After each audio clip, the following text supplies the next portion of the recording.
Lovesick morons. Flashback. This is your time to shine, Ikoa-kun. Make sure you go all out. Hold on, just for clarification, we're all doing the challenge? Yeah, why? Oh, I get you already kind of did it to 𝗍𝗍𝗁 last time, smirking face. The one where he fell off the chair when he tried straddling him? Faxnacdles, can we not bring it up? Or when he actually fucking kissed him on the cheek? Like, what the fuck, gimme some of that confidence, sir. Stop.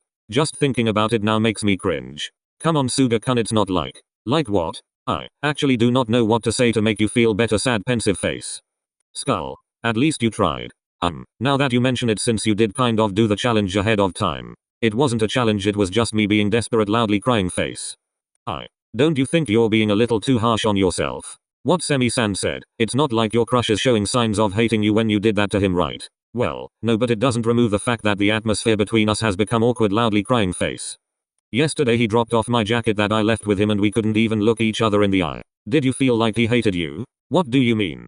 Did he show signs of aggression? Or was he giving you the cold shoulder? Well, no. But the atmosphere was just something I wasn't used to, okay? If it makes you feel any better, Suga-san, I don't think 𝗍𝗍𝗁 would hate you for something like that. Even if there was a very low chance that he's not into you, I don't think he's the type of person to throw away years of friendship down the drain over something like that. I agree. Knowing him, if he really was uncomfortable he would tell you about it. Maybe you could give him time to process his feelings, I guess. What you did may have shocked him a lot. You'll have very valid points, and considering how Suga-chan here technically did do it, I am granting you the privilege of not doing the challenge. Hey, can I be granted the privilege too? I was drunk last week. Shut up, Lev. However, in exchange you should tell us what happened that night in full detail, microphone. Every juicy little detail must be spilled in this GC man dancing. Oh shit, wait, I'm kinda dying to know, eyes. As long as it's not me who's saying it, I don't mind reading. Well, Suga-san, time's a tickin', we need some tea spilling, eyes. Suddenly I'm interested in the story. Okay, fine, but I'll only do it on video chat. Why? Because typing is too tiring. And besides, you want all the juicy tea, right? I think it'd be better if I told you all instead of just typing it. Just so you know, everything I will say is based on my hazy memory and accounts from Noah and Asahi. I can fuck with that. Stop with the segue and just get on with it. Hands pressed together. Alright, you impatient bitch. Sugora Kaushi is starting a video call.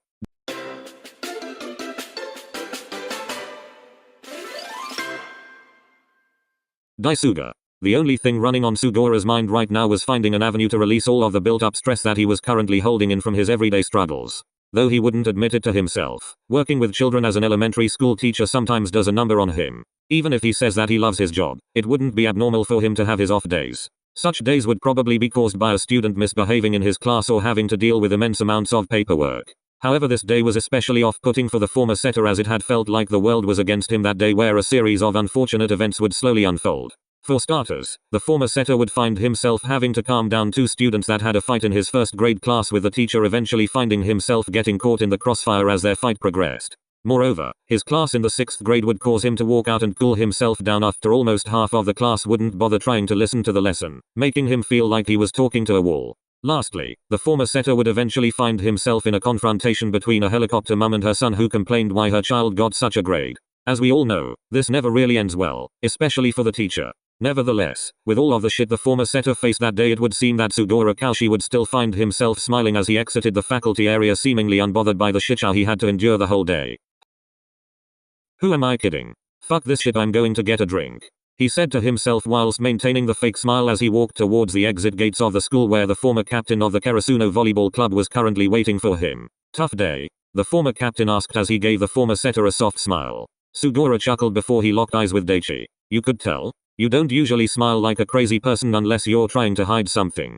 I'm going to ignore the fact that you just called me crazy. Anyways, yes, it was a bad day. There was this weird helicopter mum that got mad at me for giving her son a low grade. Oh. Yeah, she told me that she wants to talk to the principal about this because she doesn't believe her son would have a grade this low. Oof, I kinda feel bad for the kid though. Sugora gave him a questioning glare, before realizing what he had said. His cheeks then started to go red from the embarrassment. Oh, of course I'm sorry, you should be ranting, I shouldn't. Haha, 𝗍𝗍𝗁, you really are easy to tease.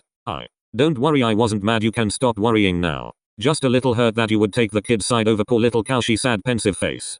Dramatic as always, ha. Learned it from you, relieved face.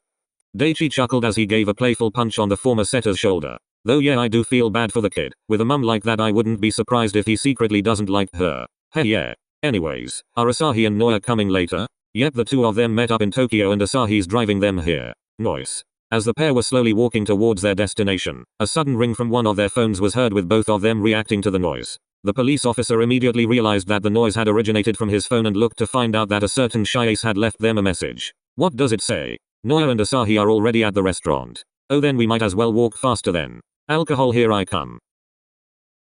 Boring. When are we going to the good part? Way to ruin the immersion, Tendao-san. Bitch, be patient. I'm trying to tell the story in detail. Ugh.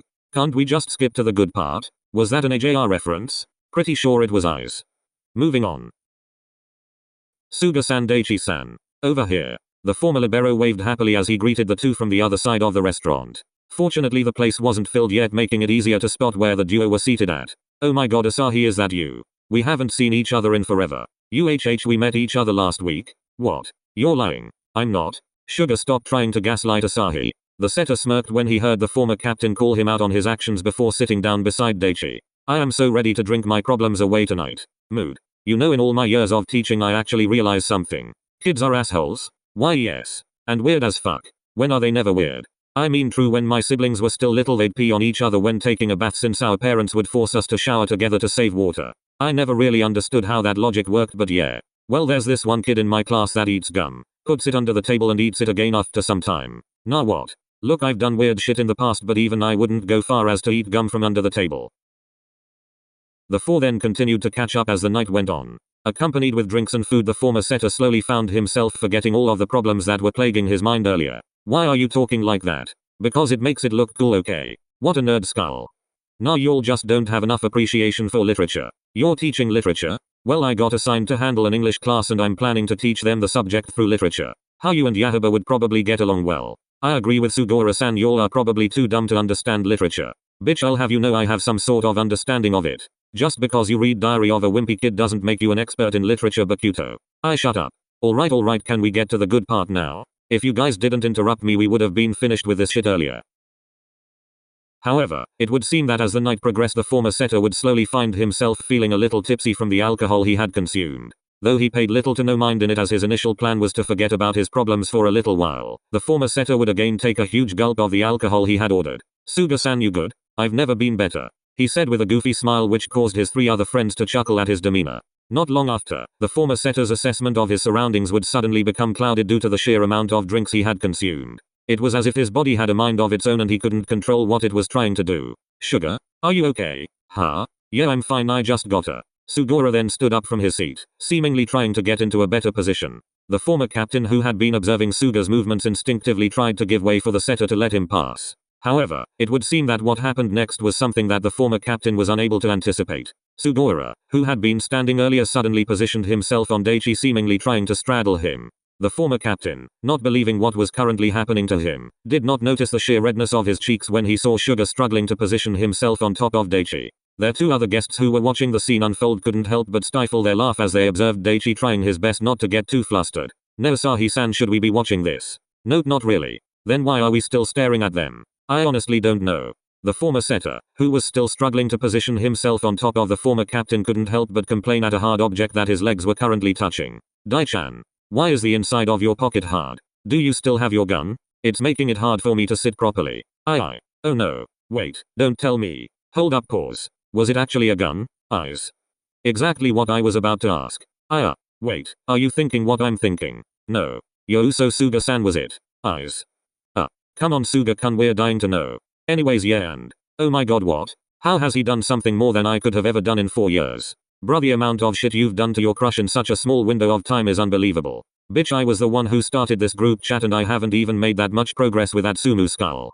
Wait, so that hard thing was actually... Okay, everybody shut up. So that was it basically. I tried to straddle him, and I failed. After that I fell and hit my face, then he helped me up and I said, "Oh Daichi, my hero," and then I kissed him. That was it. Bye. Sugora 𝗁𝗂𝘁 ended the video call. Sugora 𝗁𝗂𝘁 is offline. Well, that was something.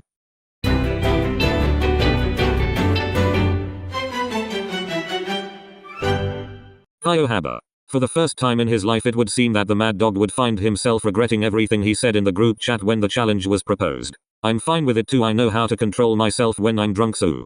Kyohaba facepalmed as he recalled that specific text he sent over and over again. He didn't know what came over him when he said that. Maybe because he had just been out drinking the week before? He didn't know. All he knew was that his past self was an idiot for ever agreeing to the challenge. Sure, he would be able to control himself when he was slightly drunk, however he never factored in 𝗂𝗲𝘂𝘆's presence in the mix. What if I say something weird to him? Or something lewd that would gross him out? He asked himself. The tennis ball was overthinking everything, unaware that a volleyball was already barreling its way towards his face. In a matter of seconds the mad dog would slowly find himself on the floor with the other members of the Sendai Frogs running towards him. "You okay, man?" Tsukkiyama asked before being responded with a low growl from the spiker. The salt shaker, seemingly unaffected, rolled his eyes and proceeded to get an ice pack for his fellow teammate. "I'm sorry, 𝗳𝗿𝗂𝘁𝗲𝘁. Loudly crying face. The setter said in a very loud voice, causing the mad dog to close his eyes from the noise and give an irritated look to 𝗁𝗂𝘂𝗀, which did not calm the setter down in the slightest. "Shut up, will you? You're too loud." "But It's fine. Now shut up. Alright everyone, go take a water break. 𝗁𝗂𝗂𝘁, come with me." "What is it, coach? You alright? You were zoning out there." "I'm fine, there's a lot on my mind right now, but I promise I can deal with them later." "I'm sure you can. But for now you need to take a seat on the bench since that was direct hit to the face you got." "I can power through it." "Absolutely not. Now go take a seat for now, I'll switch you back in if I think you're okay." The spiker sighed heavily before slowly walking towards the benches. He then placed his hands on his head, trying to massage his aching temple before he felt something cold being passed to him. "Here." The middle blocker then handed the cold compress to 𝗁𝗂𝗂𝘁, with the mad dog thanking him before he made his way back to the court. The game progressed as usual, with the spiker focusing on his teammates' movements intently. Though he wasn't actively playing, 𝗁𝗂𝗂𝗁 would always find himself analyzing every game for his own benefit. Not long after, it would seem that someone's presence was able to take him out of his focused state. The mad dog slowly looked right beside him to see a tuft of green hair and a familiar face. "Someone's not playing. Wow, you have eyes. Let me guess, you got into a fight with someone and you're in timeout?" That was clearly far from the truth. "What are you doing here anyway?" "I don't know. ? I was bored and I didn't wanna go home yet. So your next best idea was to come bother me. PFFT, not everything is about you, tennis ball head." "What did you just say?" "Tennis ball head." The former captain then proceeded to rub the spiker's head as he started to laugh, leaving 𝗁𝗂𝗂𝗁 embarrassed as his cheeks started to become a shade of red. Yamaguchi, who was observing the spiker's reaction, couldn't help but laugh at the sight of 𝗁𝗂𝗂𝗁 blushing and teased him further, which caused the mad dog to blush even more. Unaware that a certain middle blocker was observing them from afar as he made a TSK noise from the scene unfolding in front of him. The spiker, no longer wanting to be associated with the former captain, proceeded to focus back on the game, trying to ignore everything he's telling him. "Seems like I struck nerve." "Oh come on Kyo, it was a jokey. I have some extra fried chicken? I'll send you a pic of 𝗂𝗲𝘂𝘁𝗂𝘁 hugging a teddy bear while sleeping if you stop being mad at me. Now you're just desperate." Yamaguchi laughed, knowing that just the mere mention of 𝗂𝗲𝘂𝘁 would be able to catch the mad dog's attention. "Don't believe me? No." The former captain chuckled before pulling out his phone and hovered it in front of 𝗁𝗂𝗂𝘁. The spiker, who currently had an angry face, suddenly changed into a surprised face when he saw that Yamaguchi was in fact speaking the truth. "Where did you get that?" "I have my sources," smiling face. "Well then give it to me. Not until you say that you're no longer mad at me," relieved face. "How you wish. Keep that pic to yourself, I don't care. Whatever you say, it's not like I have a video of him cradling a small puppy in his arms and singing him a lullaby," smirking face. The spiker looked back at him slowly, with the former captain once again hovering the phone in front of him. From the thumbnail he could see 𝗂𝗲𝘂𝘁 cradling a small Rottweiler puppy, which did not fail in making the spiker feel soft inside. However, it would not last long when he saw the play button in front of the video. It felt like it was mocking him. Unable to see the video as his pride was getting in the way, he couldn't take it anymore and in a desperate attempt decided to try and snatch the younger's phone from him. However, it would seem that the former captain was still nimble enough to dodge the incoming attack and prevented the phone from being snatched away. "Give me the phone. I'll give it to you on one condition." "Ha, suck my balls. Nah, they probably smell weird." "You. Just give it to me. Not until you help me with the challenge." "Bitch, that's not my problem. Looks like you're not getting the 𝗂𝗲𝘂𝘁𝗂𝘁 package from me." "Hey wait. You better send me those pics or I will. You know what if I just delete them forever," smirking face. "Don't you fucking dare. Are you two okay?" "Why yes coach, we were just talking about stuff." "Okay. Don't make too much noise." "Got it sir. Really sorry for the distraction." "It's alright Yamaguchi-kun, just please be mindful." Of course he. "Alright everyone. Practice is over. Go pack up, we're done for the day," the coach announced, making the players all sigh in relief as he exited the court to attend to some matters himself. "Hey Tsuki. Yo. Seems like you had fun with someone earlier." "What are you talking about?" "Nothing. It's just what are you doing here?" "I didn't wanna go home alone and thought I'd walk with you home." "Oh yeah sure, why not? Anyways, that wasn't just the thing I wanted to talk to you about though." "Then what else? Do you have plans this week?" "No, not really. 𝗁𝗂𝗂𝘁𝗂𝘁 didn't text me to meet up, so I guess I'm free." "𝗁𝗂𝗂𝗁? Who the fuck is 𝗁𝗂𝗂𝗁?" The former captain asked himself, however, before he could even dig further into his memory. A voice then interrupted their conversation. Who's Chiaki? Why do you care? Whoa, alright big man, calm down, no need to get all aggressive. PFT, that's big coming from you. Shut up Yamaguchi. The salt shaker couldn't help but feel irritated at the mad dog when he said that to his best friend. Dude, can you not? Anyways, I was wondering if you would be down for a drink this weekend? Just the two of us? I also invited 𝗬𝗂𝘁𝗂𝘁 and Kogen-kun. 𝗬𝗂𝘁𝘂𝘁 is bringing Yahaba-san while Kogen-kun will be bringing his own +1. You okay with that setup? The middle blocker slightly frowned when he heard 𝗬𝗂𝘁𝗁's name in the mix, which did not escape Yamaguchi's line of sight, causing him to become slightly nervous at the proposal. Sure, yeah, how does Saturday sound? Yamaguchi smiled brightly when he heard his best friend agree to the plan. Perfect. Thanks 𝗬𝗂𝘁. The former captain then hugged the middle blocker, causing him to blush heavily whilst sporting a stoic face.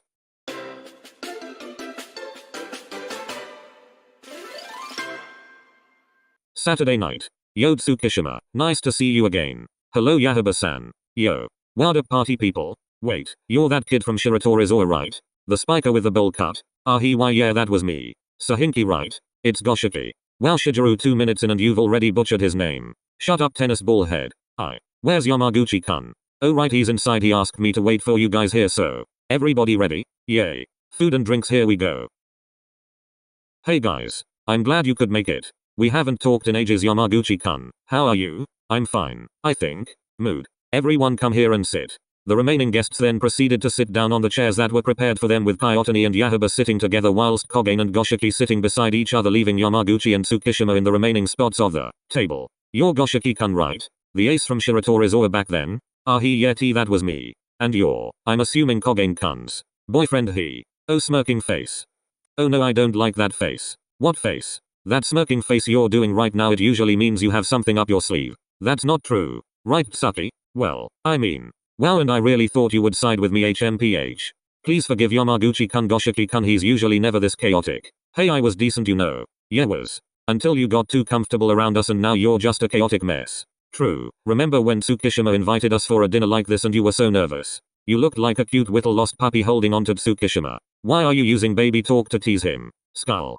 The former setter stifled a laugh as he said that to 𝗬𝗂𝘁𝗁. The spiker, not realizing what he had accidentally done, couldn't help but blush from embarrassment, which did not help in calming down the small laughs that were escaping from everyone's lips. If you don't mind me asking, how did you guys form this group? Oh, that's easy. So you know how 𝗬𝗂𝘁𝗁, Tsukkiyama and Kogen are teammates, right? Yeah. Well, you see, they were already friends before we were in the picture and we only joined the group later when Yamaguchi and I got acquainted with each other. Yep, acquainted Shuri. Should I tell him the story of how we met? Oh, please do. Alright, so when the two of us, we weren't really that friendly towards each other. Yet. Yahaba-san would always give me a nasty look cause I'd keep bragging how 𝗬𝗂𝘁𝗁 was the best player in their volleyball team. Yep, and I would always tell him Noran that it was 𝗬𝗂𝘁𝗁 who was the best player. Help, I still remember how we would ask the coach for their notes and compute their statistics. PLS skull. We were pulling out theories from our asses and making up scenarios on who can perform better in volleyball. Eventually though, we found out that we actually have a lot in common, and instead of being assholes towards each other, we slowly became friendly rivals. And here we are. The night continued on smoothly, with everyone catching up through food and drinks, talking about different topics that surely made their evening brighter. However, as all things have a beginning, it also would result in an end, and now the 6 people who had decided to celebrate a small get-together for drinks had slowly started to part ways with each other. Don't forget the challenge, idiot. The mad dog whispered to Yamaguchi, which did not fail in catching the attention of the middle blocker, who would once again sport his signature annoyed face at the gesture. The former captain chuckled and smiled goofily, after which the middle blocker slowly guided him as he couldn't stand up straight due to the influence of alcohol.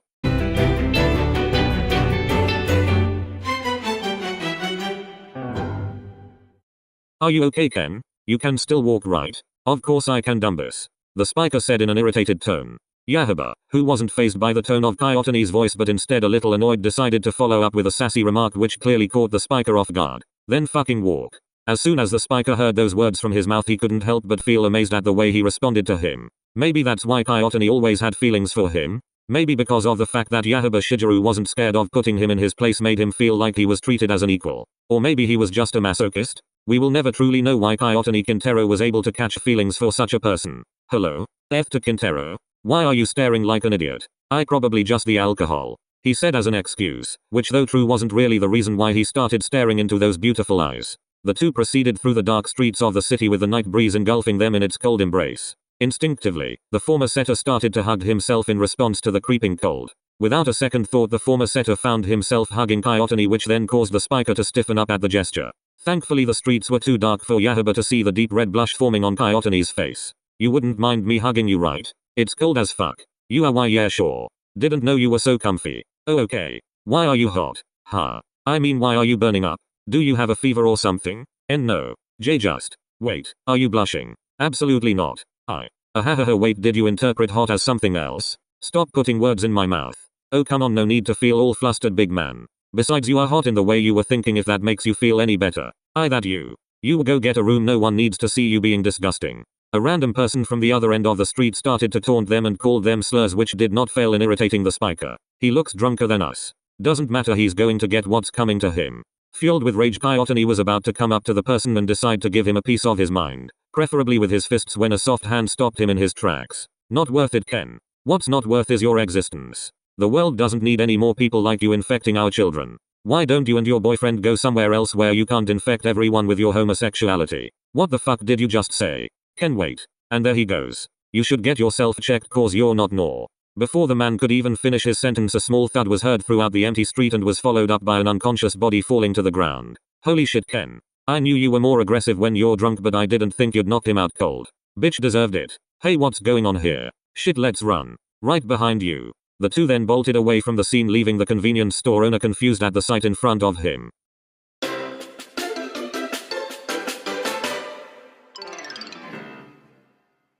Tsukkiyama. Sucky. The former captain squealed as he tried to wrap his arms around the salt shaker, which in turn caught the middle blocker off guard, causing the two to almost fall down to the ground as they made their way towards Yamaguchi's house. Yamaguchi, seriously? Yamaguchi then tried to give his best impression of a drunken laugh towards Tsukishima before walking towards the door of his home. Well, don't just stand there. Come in. Look, as much as I wanna stay, I think I should just go home. It's been a tiring night, you know. Exactly. So just spend the night in my house since you're tired. That's not. Yamaguchi rolled his eyes and laughed playfully before suddenly grabbing Tsukishima's arm, startling the middle blocker in the process. Tsukishima grunted, which did not escape Yamaguchi's senses, causing him to feel a little nervous towards Tsukishima. However, the former captain tried his best to keep his facade going. He absolutely did not want to lose the challenge again. So what are you in the mood for? I got some more alcohol here that you might want to try out. Or this strawberry shortcake that I got?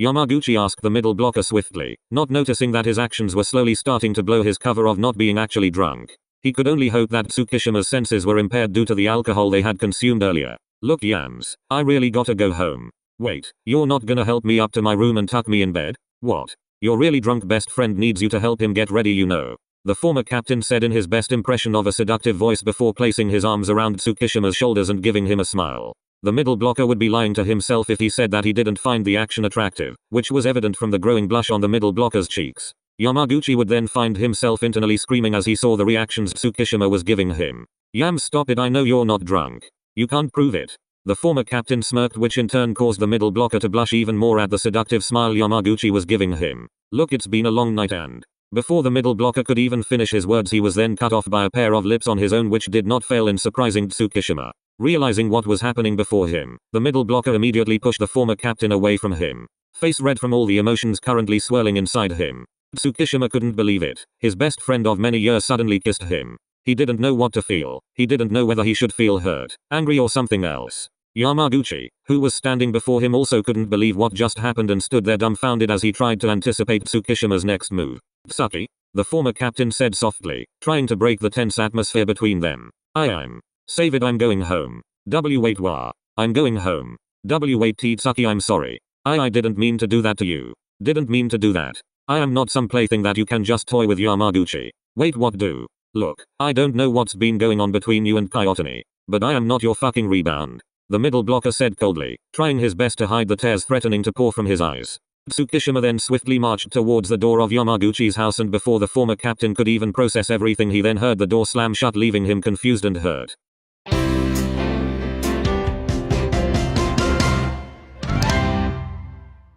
Lovesick morons. I can't believe I'm saying this, but how was everyone's challenges? Strange. I for sure thought that at least Ikoa or Tenda would be making noise in the group chat right about now. I tried contacting Ashijima and Tenda, but none of them are answering my texts. Hinata Shoyo is online. I don't wanna talk about it. But Kyuto Katero is online. Me too, distraught face with tightly closed eyes. Shoyo slept on Kajiyama's bare chest and Bakuto almost confessed in front of Akashi. Omi-san, what the fuck? Stop reminding me. My work here is done. Relieved face. Later bitches. Sakusa Kayumi is offline. Can you believe him? Wait, what about at Yamaguchi Tadashi? How was his challenge? I don't know, he didn't tell me how it went, might as well just ask him here. At Yamaguchi Tadashi. At Yamaguchi Tadashi. At Yamaguchi Tadashi. Tenda Satori is online. About time you went online. Why weren't you and Ashijima answering my texts? LMAO, I got into some crazy shit and I'm currently in the hospital. What? Why? How? Gotta go. Gushi is coming and I promised him I would rest and not be on my phone. Talk to y'all later. Face blowing a kiss. Mouth. Sometimes I don't know what the fuck is going on in his head. In any case, it seems that everyone is still trying to recover from what the fuck just happened, so I'm going to ask y'all about your experiences later. Kissing face with open eyes. Bye. Sugora Kaushi is offline. Me too. I don't think everyone's still in the mood to talk, so whatever, see you later. Kaiotani Kintaro is offline. And then there were two. We still have practice. Bakuto-san, get off your phone now. Bakuto, Kotaro and Hinata Shoyo are offline. Sakusa Kayumi is online. Sakusa Kayumi added Komori Motoya to the group chat. Sakusa Kayumi is offline.